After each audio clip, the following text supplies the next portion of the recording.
Seahorse Tiger here. I want to talk about the microscopic dissonance within the modern experience. In this regard, we are living in a constant kind of miracle. The ability to turn a knob or flip a switch and have access to power. Electricity, heat, gas, warm water, refrigeration, microwaves, the internet. The access point to power that we all have now is unlike anything before in human history. The human experience, the psyche, and all that we've learned and taught ourselves from that has changed fundamentally. That we have so much electrical power at our fingertips at all times, so much we take it for granted, so much we can simply enjoy it. And yet, within that miracle that we all often fail to truly appreciate, are obstacles to being connected with the world and with other people, because that's what electricity does. It becomes the conduit for contact. It's wonderful. Electricity turns to heat in my winter home. The job I do puts something in an account that allows me to type some keys and have access to heat. That is amazing. That is simple. That is easy. And yet it is disconnected from having to go somewhere to get heat, to speak to someone to get heat, to go to the bank to deposit a check, to take out my pay. Little things that, yes, truly are a pain in the ass. Thank goodness we have diminished so much of our errands into quicker bites. However, in the process, we have lost more contact with each other. Microscopic dissonance. So this new modern experience on all these tiny microscopic levels is both sublimely beautiful and brilliant and fundamentally challenging and disconnecting. Those are happening at the same time. Those are two poles of the same thing. And that dissonance within ourselves, within these tiny moments of like, I can't tell if this is great or awful. Oh, this is amazing. This is horrible. Oh my God, I love the internet. And look at this access and things. And now I'm a crazy person. Oh, it's horrible. It's happening in all these ways. So part of what we will have to learn to do that we have not ever had to learn before is to dance with that kind of dissonance. That particular feel of what's dangerous and what's amazing about this modern moment. So we'll try to keep ourselves in the middle.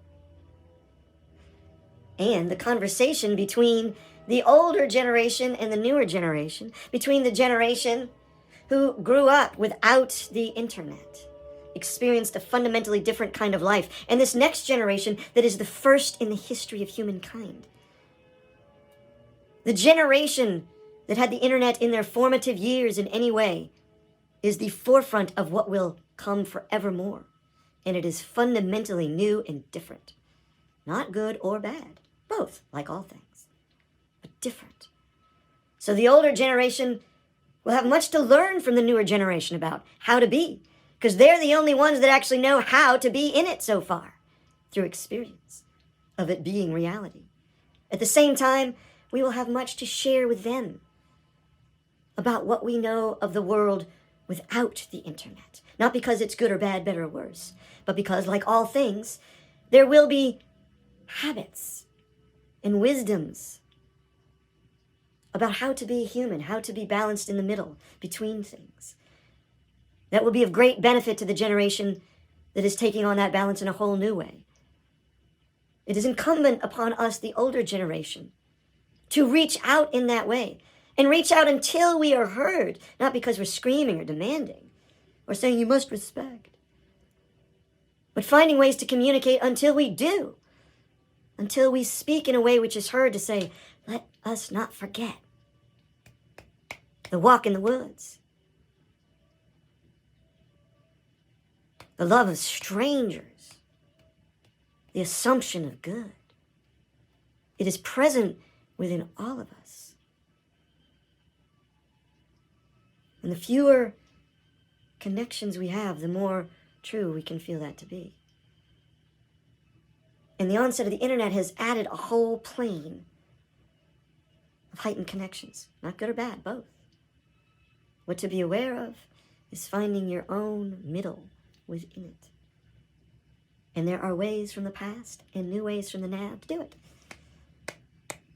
And that is what we must, I hope, give to each other. It is not something any one person can know. There's no right way, no right technology, no right school, no thing. There is only the constant, continual conversation between us that will allow us to find the way. I'm Seahorse Tiger, and I'm lost. I'm lonely. I am also the master of the wiggle machine.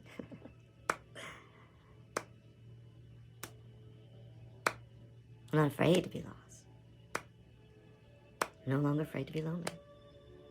Certainly not afraid of being master of the wiggle machine. And I suspect there is a piece, a part of all of us that is lost and lonely and master of the wiggle machine.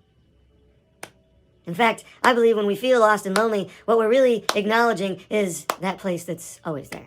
We're just allowing circumstances to imprint upon us in that place. And by connecting to our lost and loneliness and mastership of the wiggle machine, we connect to a fundamental universal conversation through all time, between all people and all things. For that is the aspect we all share. We all share, every being, the experience of being fully alive and feeling separate from it all that I see. A microbe, an ant, an elephant, a human, all of us. A daffodil, all of us are having that experience. Humans have a prefrontal cortex consciousness that allows us to experience that in a conscious way that is different than how they experience it. But that's what's going on with all things. So that is the one thing we can all connect to. And if we suffocate it, if we judge it, if we only try to beat our lost and loneliness into submission, we will cut off ourselves from the psychic whole. For that is the place of union. The common experience of being a one amidst the all. We all have that in common.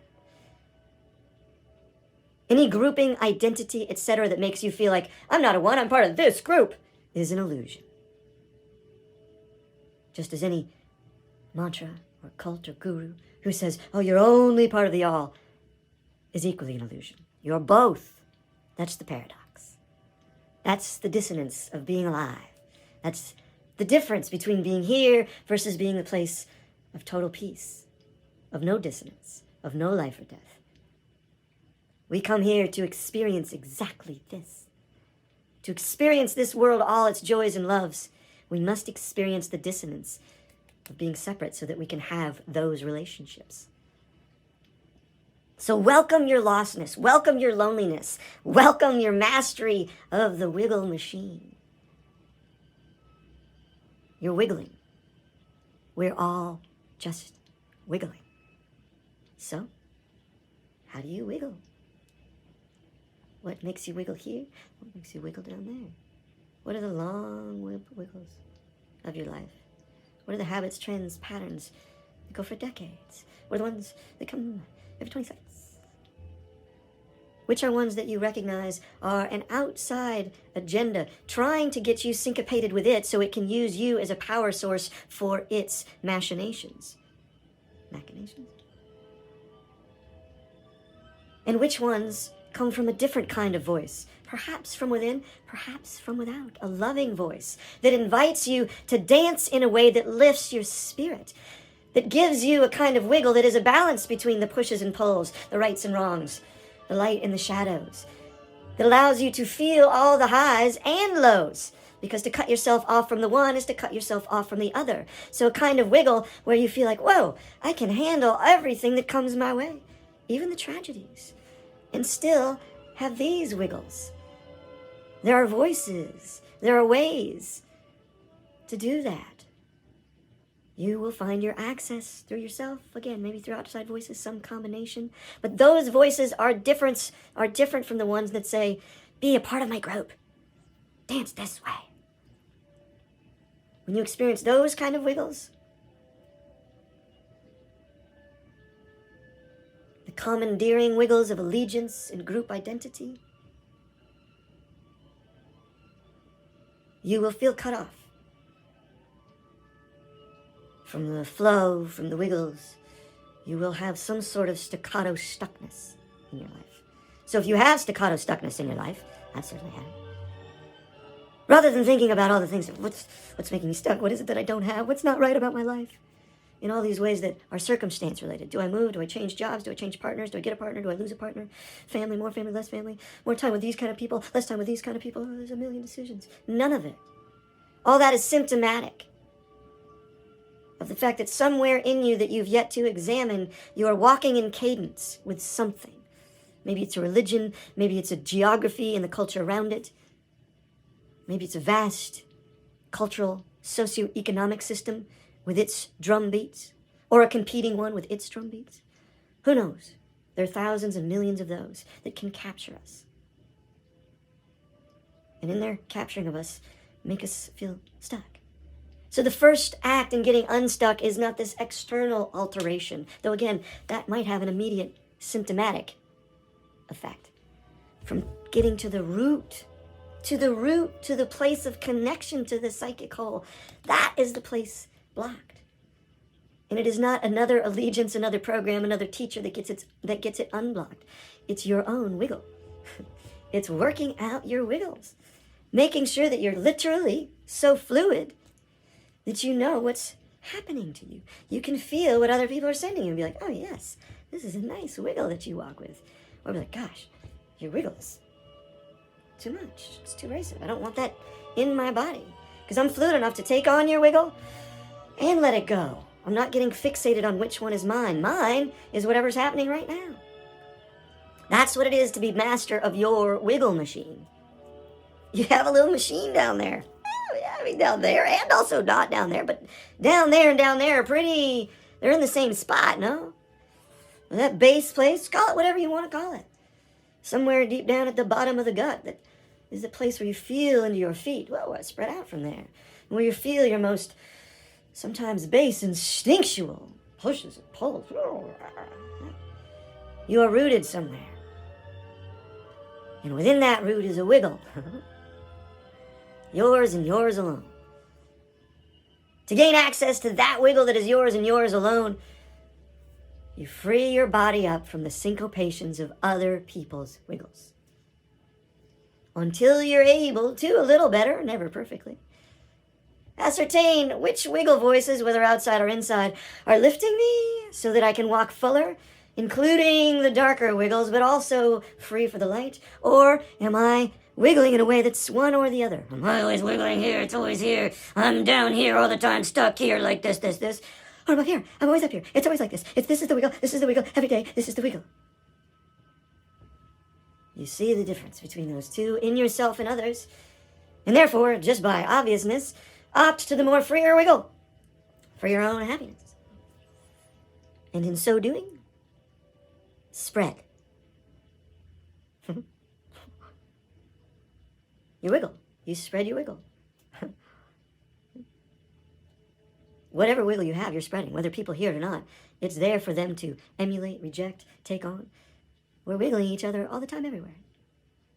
Be aware of your wiggle. If yours is a fluid, open wiggle, that will have an impact that will create more fluidness and openness in the world of wiggle. Maybe directly, oh, I affected this person, or maybe just... You don't know if you'll be the recipient of your ease that day. If you worried about that, you wouldn't have ease. But there's something nice knowing that your ease is infectious. And in this new world where there are so many of us connecting in this new way, that is one of the old ways of all time. Back to monkeys in the trees. Truly back all the way to bloop, the big boom in the beginning. However you conceive of a beginning. This has been there. And this can be a guiding point through this. Mastering your wiggle. So that this place, this ecosystem, can create patches of ease and fluidity and openness. It's not content. its communicative impact. And we can coalesce into waves, into forests, into patches that grow and come together. It's not an answer. It's not the right thing. It's a possibility that we haven't yet utilized that much with this. We haven't really thought about, what if we make it a Shangri-La? Don't we know now, more than we ever have in some ways, about what that could be? Don't we have now all the traditions from all the people of all time, all the stories, all the gods, all the legends, all the tales, all the poets and prophets and words? Can't we mine that for some gold? Can't we start to see the ones like, wow, it shows up here, here, here, here, here, here, here. Jesus said it, Muhammad said it, Krishna said it, Chief Joseph said it. Just, oh no, Mother Teresa said it. All the amazing ones. This writer writes about it, Tolstoy's writing about it, Faulkner's writing about it. Wait a minute. This person's singing about it. What is resonating all the way through from all these different customs? Is this not an apex of civilization in that way alone? We literally have access. We can just go look up Indonesian traditional dance meanings. Wow, look at that one. What does that mean? Hindi dances, Buddhist dances, whirling dervish dances. Hey, wait a minute. There's something similar going on here. I mean, people of totally different geographies, lineages, ethnicities, belief systems, climates, ways of life, totally different. Everything is different as can be. Keep having these commonalities. Something about trust and love and openness and like dancing or regular, gosh, I mean, either be bowing or getting to your knees or doing downward dog or spinning in circles or jumping around and screaming or moving the body in ways that free it. Free your wiggle. They all do it. Sometimes they dance all night by the fire. Sometimes they take medicine from the forest itself to bring them to it. Sometimes they chant. Sometimes they sit for hours quietly, just dancing internally. It's all the same thing. We've proved it. It doesn't matter what continent you're from. It doesn't matter what color, shape you are. It doesn't matter your gender. It doesn't matter your sexuality. It doesn't matter whether your lineage you feel like started yesterday or you're connected to people 6,000 years ago and know it. It doesn't matter what your culture is, your language, your customs, your religions, your gods, your citadels, your capitals, your boundaries. None of it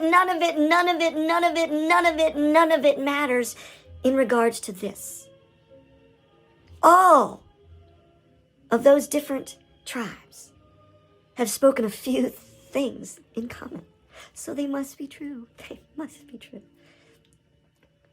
Connection to the place you're from, the earth. You've come out of nature, so you are in it. So respect and consideration in your being of it is as a mother, as a child to a mother. Dance, move, shake, scream, sing regularly. Move the body in arrhythmic ways. Stress it, calm it, stretch it, sit it. Get the body out of its syncopations like this with all the other wiggles. Free your wiggle. They all do that. They all say that. Belief in something bigger than yourself. Whatever you want to call it. The names are as simple and easy as blah, whatever comes off the tongue. Whatever you believe you're a part of that is great and wonderful and cosmic and part of an integrated whole. Accept that. It doesn't matter the name. It doesn't have to be a god or science. It can be none of those, all of those. Just the wonder and miracle of recognizing that the same program, the same divine wand, the same scientific equation that animates a honeybee animates you, animates the constellations, animates the flow of water from sky to sea, to wave, to you. It's all one thing. We all know this to be true. It has been taught to us and told us by all of our forebears and ancestors. So we can incorporate these three things. This respect for that which we're a part of. The practice of liberating our individual physical form to find its internal wiggle and hear it. The joy of being part of a whole. We know all these things are truths. We can all agree on that.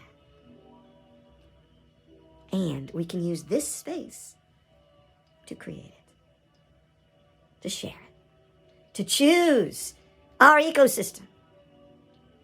That can be a consciousness we all have in whatever we do. It doesn't mean everything we do is about that. It just means that whatever we do, part of it is that. It's okay to have that always in the back of your mind. The three truths to operate from.